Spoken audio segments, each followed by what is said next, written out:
Hey, this is Andy. And Randy. And we're here on AT Corner. Being an athletic trainer comes with ups and downs, and we're here to showcase it all.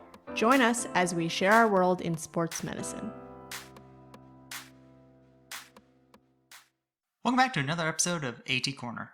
For this education episode, we are continuing our trend of firsts. This is our first education episode in the new studio, and first one for these glasses. Oh, yeah. That's right. I went super nerdy and got some new glasses.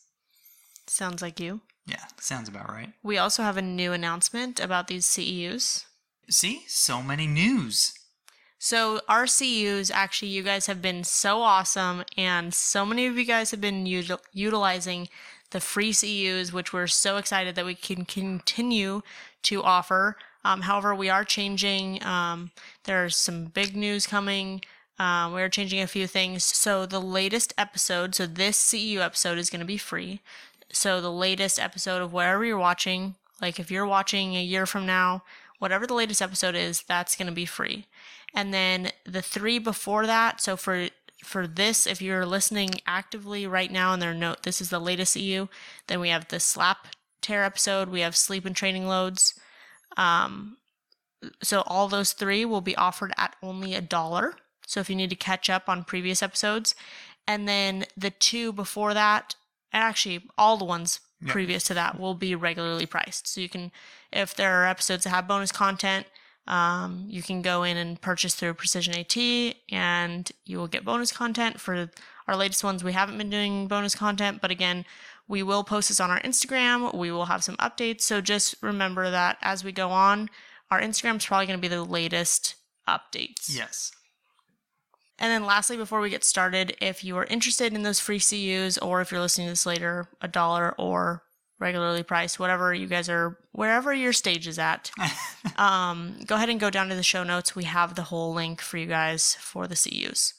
And then, Randy, what are we actually talking about in this episode? You know what? We're just going to keep the trend of new things going, and we're going to talk about pneumatic compression and how it affects recovery. So if you're not familiar with pneumatic compression, this is essentially those space-age boots that all the athletes are loving nowadays, where it fills with air and you look like you're a spaceman. Yeah, the space boots. The space boots.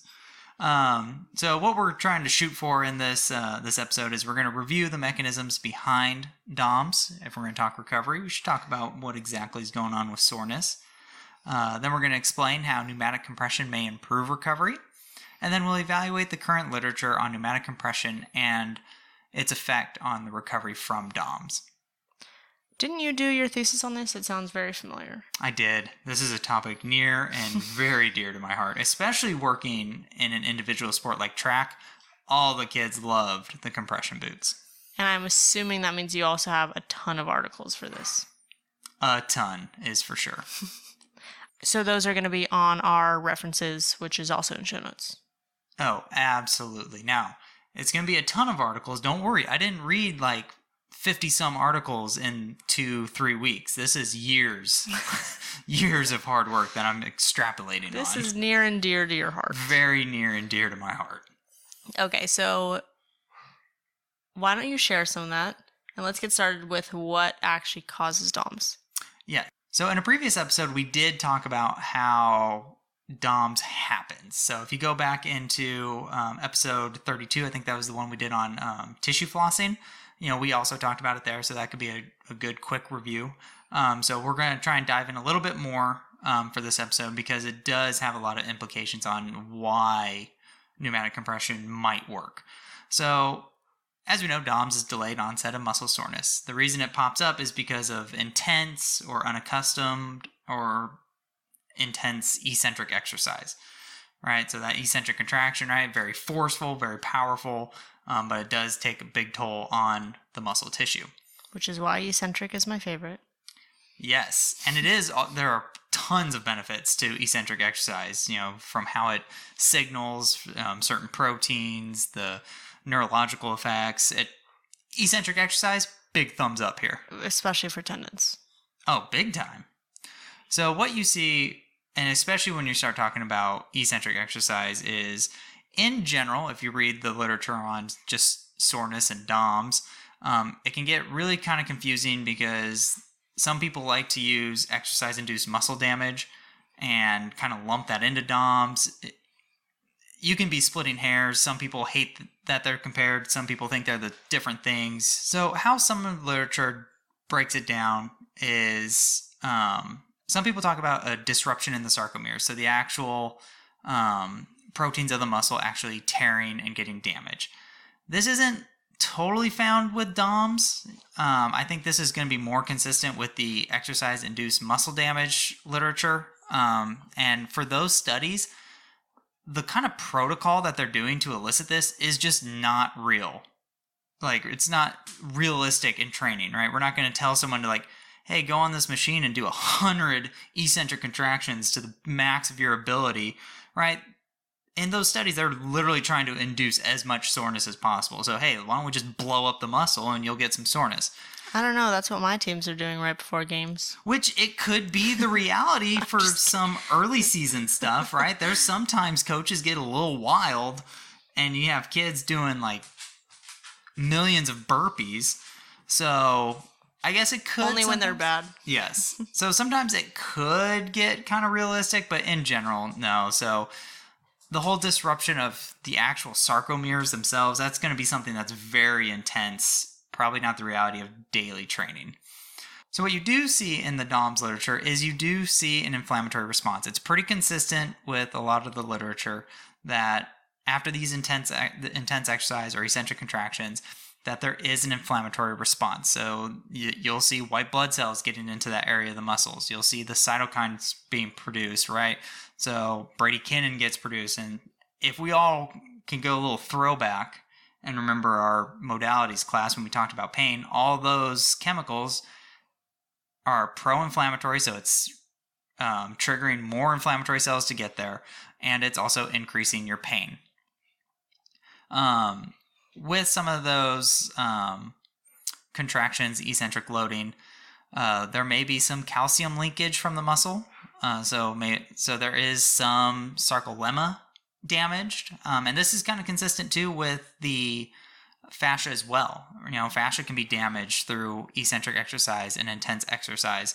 So again, it really pairs with the inflammatory response. That calcium leakage is also a problem causing pain, and also the need for an inflammatory response. Okay, so now we talked about basically the anatomy of our episode. But why? Yes. So we talked about these chemical mediators and all of these important factors in DOMS, but why does that happen and why is it important? The reason these processes are important is they're needed for adaptation from exercise, right? It's the same thing that people have argued about cryotherapy and inflammation, right? Like, some of that stuff is important for the body to heal itself and adapt. So why this is so important is, one, those inflammatory cells are necessary to repair damaged tissue, right? We've talked about how that calcium leakage, right, could be because of sarcolemma damage. You can also see damage into the fascia as well, which supports muscle, which is also very innervated, which can also lead to that sensation of pain as well. The chemical processing from these white blood cells and other cytokines are necessary for protein synthesis. And what's interesting is eccentric exercise does create a larger stimulus for protein synthesis than just concentric contractions alone. So eccentric, very important. Thumbs up again. Big thumbs up here. So although DOMS and soreness kind of gets viewed as like, oh, this is bad, because one, obviously it doesn't feel good, and you see some performance decreases in some cases. That's also debatable, whether it's exercise-induced muscle damage or just soreness. It is also important for that recovery process. So we don't necessarily want to just totally stop and shut it down. I mean, that makes sense. It's kind of like the ice debate. Exactly. Okay, so ice and compression are obviously a lot different, but why is compression actually helping to improve recovery? Yes. So let's talk about what pneumatic compression is. There are a lot of names if you try and look this up, like on PubMed or in the literature. Some people call it dynamic compression. Some people call it peristaltic pneumatic compression. And then I've also seen pulsed pneumatic compression. They're really fancy. Yeah. Well, of course. We got to make research articles here. They can't just call them space boots. No, they didn't. They can't do space boots in the title. But essentially, they're basically talking about the same thing. And if you haven't seen them before, right, they use leggings that go around each leg, right? Hence, they kind of look like space boots. Each leg is divided into chambers, so they're different sections, on your leg. Each chamber fills with air. It goes distal to proximal, basically kind of mimicking a massage. Some models have other features. There's one big name brand where when theirs fills up all the way, it like pulses, and that's supposed to do something special.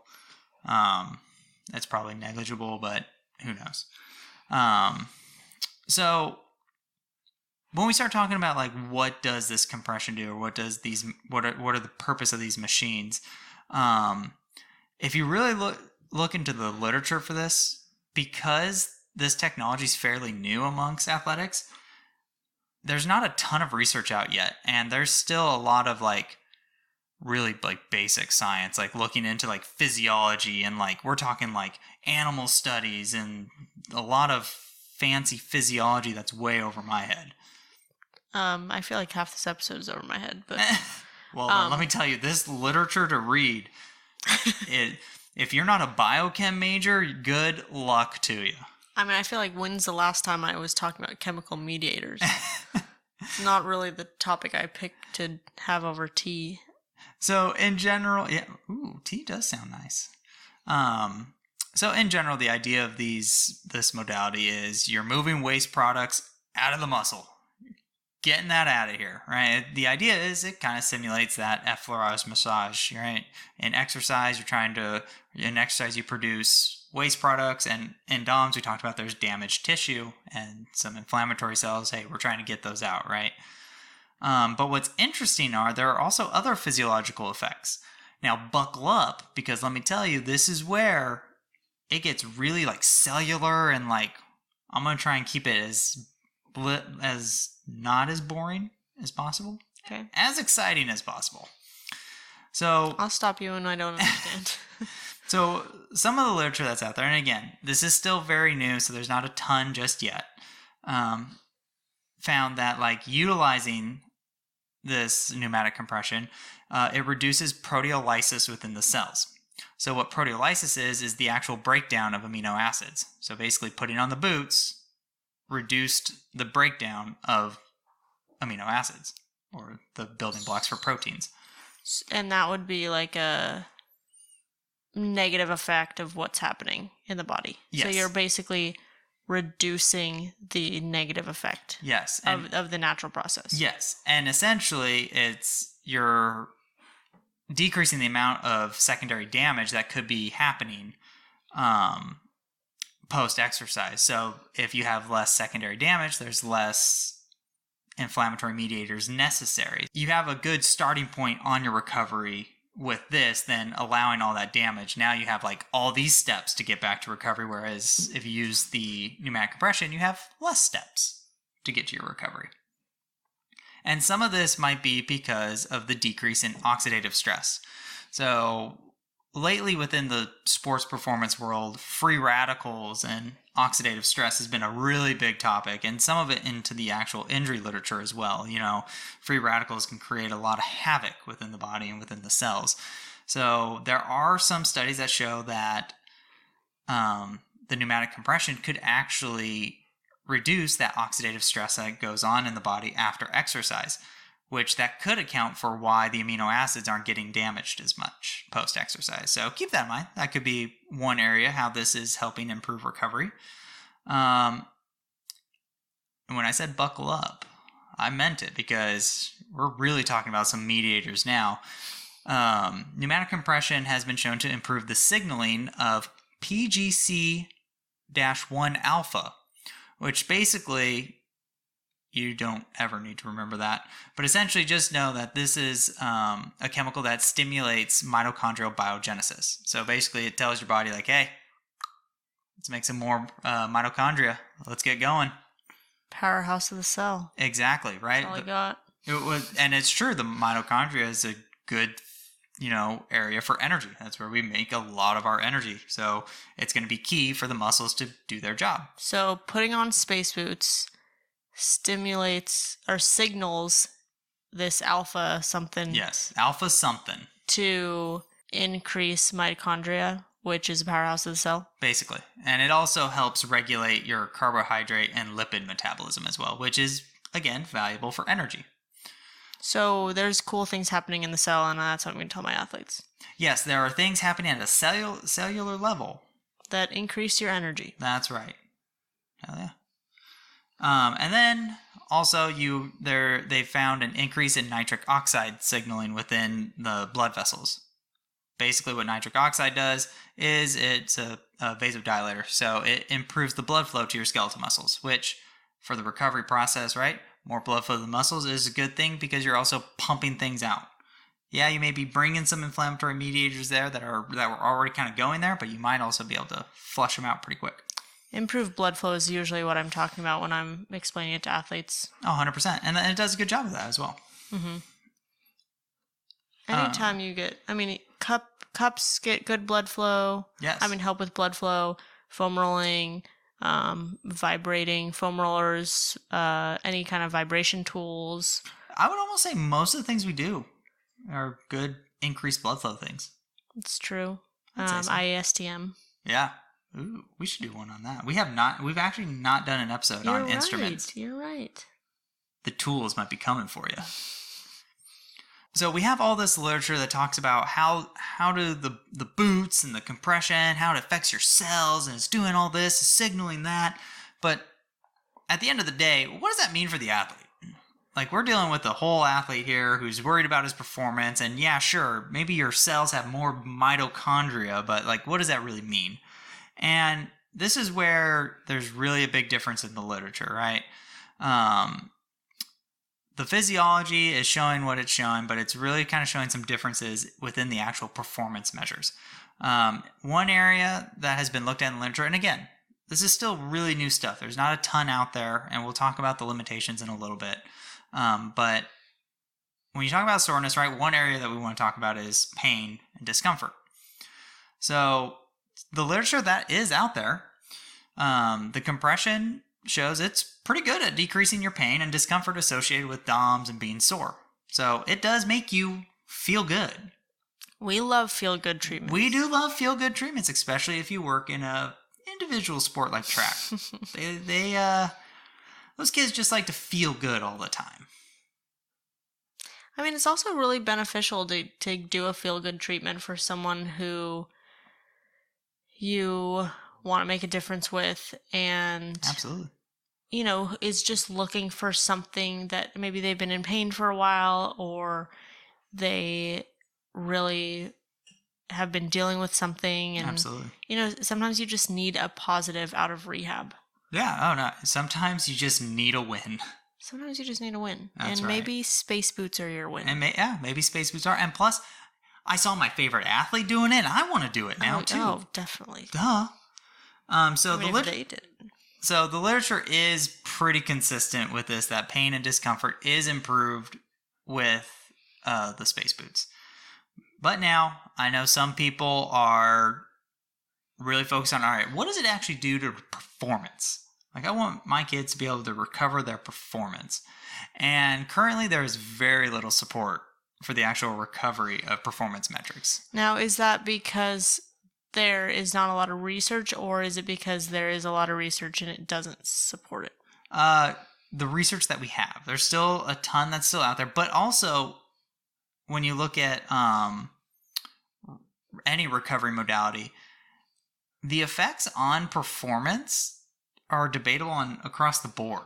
And especially when you talk about just DOMS in general, there's some studies that say like, oh yeah, your performance decreases when you're sore. And then there's some studies that like, even though you feel like crap, it's not that bad. Your performance actually stays about the same. So even the DOMS literature is divided on whether or not there's actual performance decrement. That's actually really interesting that you say that, because I feel like mentally, if you're not feeling good. Yes. Not if that you're not feeling good mentally, but I feel like if you are not feeling good mentally, that would play a role in your performance. And it can. Absolutely, it can. How you feel could definitely play a role in performance. But again, it's, that's the problem with literature, right? You have this group of people that you're studying. You're just getting the average. You're getting the mean. And that's what you're looking at, right? Everyone can have an individual response. So, because we're all normal. Yeah, exactly. We all fit into norms. Right, trust me. Like, I've seen track kids who just don't feel good, shut it down, and well, that did affect their performance that day. Even though maybe the literature says, well, the average person, or the average in this group, that shouldn't have happened. So that's also important to keep in mind. But like I said... Average person doesn't win the lotto. Exactly. And neither did we, by the way. Now it's podcast official. Don't come after us. Yeah, exactly. So, and that's the interesting thing with the DOMS research is some of those studies that say oh yeah, DOMS does affect performance. They used a protocol that induced exercise-induced muscle damage.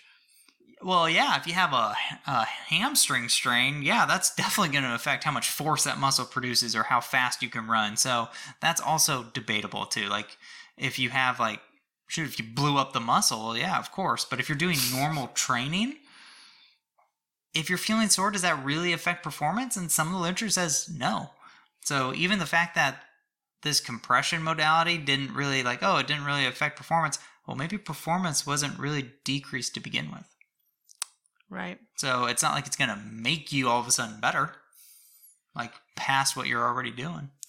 I think that's why I'm having a hard time sometimes with a lot of this research is there's just, now that I'm working clinically, it's harder and harder for me to get behind some of this research that is just not applicable. That is the tough thing. It is tough to kind of utilize some literature and be okay, how does this apply to me? You really have to step back and be okay, well, what does this information tell me? And I think how I look at it is this is just another tool in my toolbox. All right, there's some people who are totally literature and oh, well, it doesn't work, I'm never using it. Okay, well, I feel you're just now putting yourself in a box and limiting yourself. Hashtag KT tape haters. Exactly, right? Yes, KT tape is not the answer to everything. And do I think it's the best thing in the world? No. But it's got its place. It has its place. Some people love it. If I have an athlete that absolutely loves KT tape, when he puts it on, it makes him feel great. Awesome. My job is to make that athlete perform the best they can in a safe manner and pain-free and all that stuff. If KT tape's going to do that, I don't know why you would say oh no, I'm not going to do that for you. So I do think it's important to, even though, yeah, there's some literature that's questionable on certain things, oh, does it really do this? That's fine. And because of that, it may not be my first option. I'm not going to be oh yeah, we have to jump to this. No, I might try other stuff that has support that this actually works for that. But if you're in that roadblock, man, dude, I've done all this, it's not working for this kid. Sometimes you got to think out of the box. And sometimes means don't like thinking out of the box. And sometimes you have to think out of the research paper. Maybe. But it also helps give you a good explanation of what might be going on. So then you can also use your clinical expertise to extrapolate on what's going on and get your explanations and maybe try a different treatment that you never thought would work. Right. So yeah, like we said, there's just not a lot out there. This is still very new to the public eye. I'm probably within the last 5-7 years, this really popped up as a big deal and oh, everyone wants to do it now. So there's just not a lot of research done on it yet. So I'm sure within the next couple of years, there's just going to be a ton of them, a ton of articles out there discussing this. What I also noticed going through this is a lot of these studies didn't use realistic treatment times. A lot of those physiological studies set up the treatment for an hour. Oh my goodness. An hour. Wow. How? No. No. I am not having one of my athletes just sit on a treatment table for an hour. No way. No. I didn't even know they could go up that long. Yeah, I'm not doing that. These kids got to get out. No. No, not doing that. You're also not forcing your athletes to get injured, so. Yeah. So, an hour treatment time, that's just not realistic for almost any athletic trainer, especially right in the high school, Some of the universities, right? It's not realistic to have them in there for an hour. Right. Also, they only did one treatment and then they did the measure, right? That doesn't happen in athletics. You don't just practice one day, do one treatment, and then say, bye, we're just going to keep measuring you, right?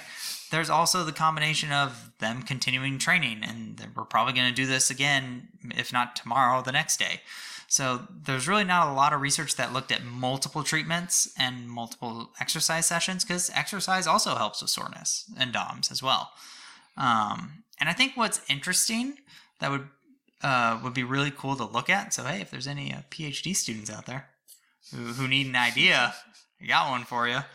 No study really looked at the long-term use of using the compression boots. Right? We already talked about how chronic icing affects adaptation. And if you ice after every single exercise session, you actually get less adaptation than if you didn't. It would be interesting to see how do using the boots affect that adaptation long term. We talked about all these physiological effects that could be going on at the cellular level, and hey, maybe it would be good for adaptation. But also on the flip side, right, you're trying to push out all these waste products like inflammatory mediators. Does that have a negative effect on adaptation? So it'd be interesting to see, like, if I chronically use this, does it help me adapt over time, or does it maybe it hurts me, kind of like what we found with ice?